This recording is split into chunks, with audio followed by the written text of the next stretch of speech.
'Di ba? Bakit? Lalaki naman na yung kasalanan niya. Ba't lalaki na yung kasalanan niya? Hindi na napatawad eh. O ano ngayon? Ang kasalanan, pag malaki na, namumunga ng kamatayan. Hindi mo na mapapansin, pareho pala kayo ng nabiktima. Napatay ka, napatay din siya. Patay kayo pareho. Nagtagumpay yung nagtagumpay ang demonyo. 'Di ba? Papabayaan mo ba ngayon yun? Kaya nga, ang sabi ni Juan, pagdating dun sa 5, kapatid na Josel, pagdating dun sa 5, noong unang Juan, binabasa natin, Brother Rodel, 16 naman, kung makita ng sino man ang kanyang kapatid nagkakasala ng kasalanang hindi ikamamatay, ay kapuotan niya. Ganun ba nakalagay? Hindi po, kuya. Hindi po. Oh. Kung yun nakita mo,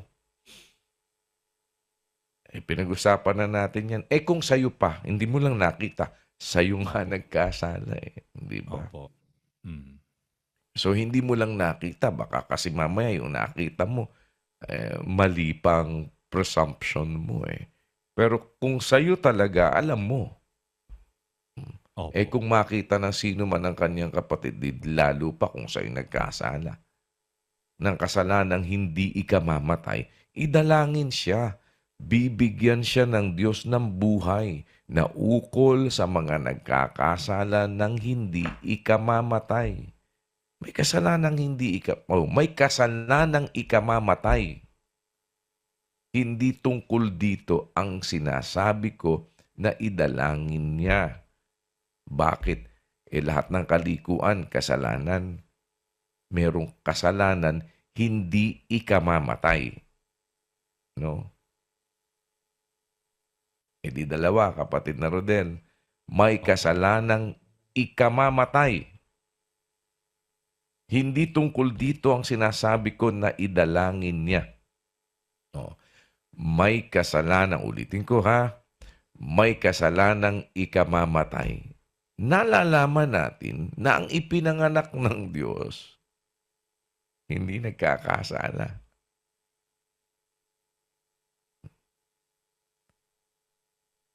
Di ba? Naalala mo na yan, Opo, kuya.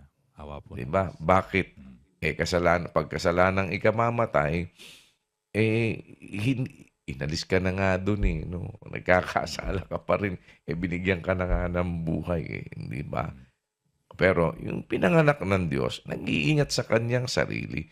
Hindi siya ginagalaw ng masama. Anong gagawin mo? Kung makita mo yung kapatid mo na nagkakasala ng kasalanang hindi ka mamatay, idalangin mo.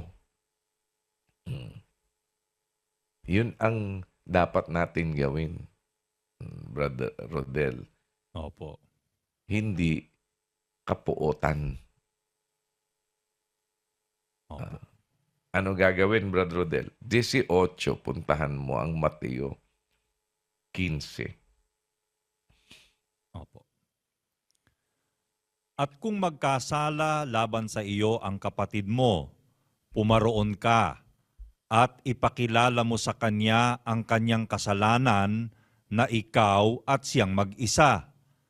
Kung ikaw ay pakinggan niya, ay nagwagi ka sa iyong kapatid. Yan, kapatid na Rodel, Opo. Di kung nagwagi ka, ibig sabihin, kapatid na Rodel, naipakilala mo sa kanya yung kanyang kasalanan.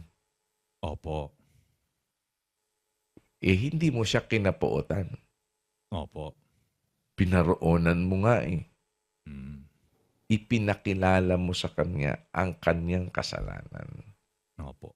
At na ikaw at siyang mag-isa.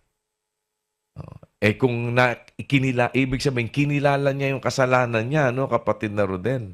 Opo. Kung pinakinggan ka niya, Ibig sabihin kasi ipapakilala mo ang kanyang kasalanan. Ikaw tsaka siya mag-isa. Kung ikaw ay pakinggan niya, ibig sabihin kinilala niya yung kanyang kasalanan. Ano, kapatid na Rodel? Opo. Opo. Nagwagi ka sa iyong kapatid. Mm. Kung kinilala naman niya yung kasalanan niya, ano? Sabi Opo. naman doon sa Lucas 17:3, kapatid na Rodel. Opo. Mangag-ingat kayo sa inyong sarili. Kung magkasala ang iyong kapatid, Napansin sa mo ngayon, ito pinag-uusapan kung magkasala yung kapatid mo. Opo. Ano gagawin mo? Ano sabi ni Mateo? Pakilala mo sa kanya Opo. yung kanyang kasalanan. Mm. Kaya nga, sabi ni Lucas, sawayin mo siya. Ano ibig sabihin? Pinapakilala mo kasi yung kasalanan niya. Kaya Tama po. sinasaway mo siya. Mm. Ngayon, kung siya'y magsisi, ano? Patawarin mo siya. Opo. Yun ang gagawin mo. Opo. Halimbawa, ikaw naman ngayon, pinakikilala mo. Hindi ka pinakinggan. Ano ngayon ang susunod na gagawin? Kapatid na Rodel. Yan. Opo. Kung hindi ka naman niya pinakinggan, magsama ka ng isa pa o dalawa upang sa bibig ng dalawang saksi o tatlo mapagtibay ang bawat salita. Yan. Kung ayaw niyang pakinggan sila, makulit. Opo. Ayaw pa rin makinig. Ayaw pa rin magpasaway. Sabi sabihin mo sa iglesia. Yan. Ngayon, kung ayaw pa rin niyang pakinggan ng iglesia, kapatid na Rodel? Ayaw pa rin niyang pakinggan ng iglesia.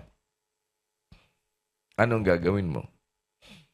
Ipalagay mo siyang tulad sa hentil at maniningil ng buwis. Di hindi mo kapopuotan pa rin. Opo. Palagay mo na lang siyang hintil at maniningil ng buwis para hindi ka malagay doon sa napopuot ka sa kapatid mo. Opo. Bakit? Mm. Hintil yan. Palagay mo na siyang hintil.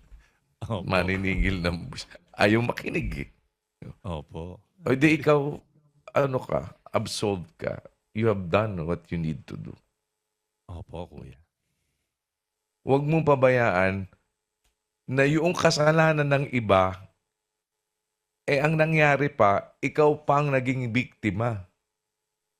Opo. Tapos, pati siya, dalawa kayong kinain. Opo. Naintindihan mo? Opo, Kapatid kuya. na Rodel, ayaw mo makinig. Papalagay na kitang maniningil ng buwis. Nahintil ka, maniningil ng ayaw kang makinig. On my part, I have done. Opo, kuya. I have done what I have to do. Di ba? Bakit? Kasi, kung nagsisi ka naman may obligasyon ako, patawarin ka Opo. paano kitang patatawarin kung hindi ka naman nagsisisi? Opo. Di ba? Hindi mo naman kinikilala yung kasalanan mo. Kasi ipakilala mo sa kanya. Hindi mo naman kinikilala. Anong mangyayari? Paano kitang patatawarin kung hindi mo kinikilala yung kasalanan mo? Di ang labas, ako pa ang lalabas na may problema. Hindi ko ginawa yan. Di ako palang Opo. naintindihan mo, Opo. Brother Rodel? Opo. Wala pala Naintindihan siyang- mo. Naintindihan Opo. mo ang complexity, kapatid na Rodel? Bakit Opo, natin mahalagang maintindihan ito? Mm. Dahil maiaalis tayo sa buhay na walang hanggan. Di ba? Opo, kuya. Kaya, Alam mo, nung sabihin ito, Brother Rodel, pakinggan mo, tatanungin ko lang kung papaano mo itong tinitignan, ano, pakibasa mo. Ang unang Juan 1:8, di ba sabi ko, tandaan mo, kapatid na Rodel. Yan, sige. Kung sinasabi nating tayo'y walang kasalanan, ay ating dinadaya ang ating sarili at ang katotohanan ay wala sa atin. Mabigat yan, ano? Opo. Bakit? Ang katotohanan wala sa atin. Opo. Ano ibig sabihin? Pag wala sa iyong katotohanan, yung katotohanan magpapalaya sa iyo sa kasalanan. Di hindi ka makakalaya sa kasalanan, kapatid na Rodel. Opo, tama po, kuya. Naintindihan mo ba? Opo. Ang katotohanan wala sa atin. Di ba sabi sa 8:32, inyong makikilala ang katotohanan. Sabi sa Juan, ang katotohanan ay magpapalaya sa inyo. Saan ka palalayain? Di sa kasalanan. Hindi ba? Opo. Pinag-aralan na natin yan, ano, kapatid na Rodel. Opo. Ngayon, kung sinasabi ngayon na ang katotohanan wala sa atin, di hindi ka lalaya sa kasalanan, Brad Rodel. Opo, kuya. Opo. Kailan yon, kapatid na Rodel? Ano ba ang sabi dyan? Basahin mo ulit sa 1:8. Opo. Kung sinasabi nating tayo'y walang kasalanan, ay Kapatid ating na Rodel, tatanungin naman kita. Opo. Sinasabi mo ba yan? Hindi po. Hindi po. Ngayon, pagka ba halimbawa, hindi mo sinasabing wala kang kasalanan, kapatid na Rodel, nasa katotohanan ka na. Hindi rin po, kuya. Paano yung ayaw umamin? Sinasabi ko sa'yo oh.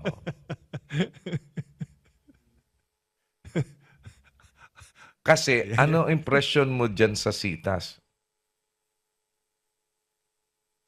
Ano po ito, kuya Nung una, di ba, pag halimbawa, ewan ko kung ikaw, kung noon ba, iniisip mo na ba yan na, kung sinasabi nating tayo walang kasalanan, dinadaya natin ating sarili, katotohanan na wala sa atin. Sasabihin naman, generally, halos wala naman magsasabi nun na wala akong kasalanan. Opo. No? Kapatid Opo, na kuya. Rodel. Opo. Kaya, tayo naman, Ika, tinatanggap naman natin, Ika, talaga. Walang matwid sa lupa, gumagawa ng mabuti, hindi nagkakasala. Di ano ibig sabihin, Brother Rodel? Hindi mo sinasabing wala kang kasalanan. Opo. Hindi nga ba? Yan, Opo, kapatid kuya. na Rodel. Kaya ang kasunod, dun sa 9, kung ipinahahayag natin ang ating mga kasalanan, di kung hindi mo pala ipinapahayag ang kasalanan mo, hindi mo kinikilala yung kasalanan mo, that is tantamount to saying na nandoon sa 8. Kung sinasabi natin tayo walang kasalanan, bakit? Hindi ka umaamin dun sa kasalanan mo. Opo, kuya. Hindi mo kinikilala yung kasalanan mo, kapatid na Rodel. Pag hindi mo kinikilala yung may kasalanan ka nagawa, hindi mo naman kinikilala, di mo ina-acknowledge, sabi nga kung kilalanin niya yung kasalanan niya, nagwagi ka. Patawarin mo, di ba? Sabi naman ni Lucas, di ba? Kung nagkasala, sawayin mo, nagpasaway, nagsisi, patawarin mo. Di ba? Kung hindi naman nagpasaway, hindi naman nagsisi, anong silbi nung, paano kitang patatawarin ng wala ka naman, hindi mo naman kinikilala? Sabi mo, wala akong kasalanan. Paano mapapatawad yun? Opo. Wala palang kasalanan. Di ba? Kaya nauwi. Sige, kung anong ginawa ko, patawad na lang. Wala ka palang ginawa. Anong hinihingi mo ng patawad? Opo. Wala ka palang kinikilala. Hindi mo pala ina-acknowledge. Kaya, doon sa puntong, kung sinasabi nating tayo walang kasalanan, baka ang akala mo lang, kapatid na Rodel, o baka ang nasa sa isip lang, hindi ko naman sinasabi yun. Wala ako. Dahil lahat ng taong nagkakasala.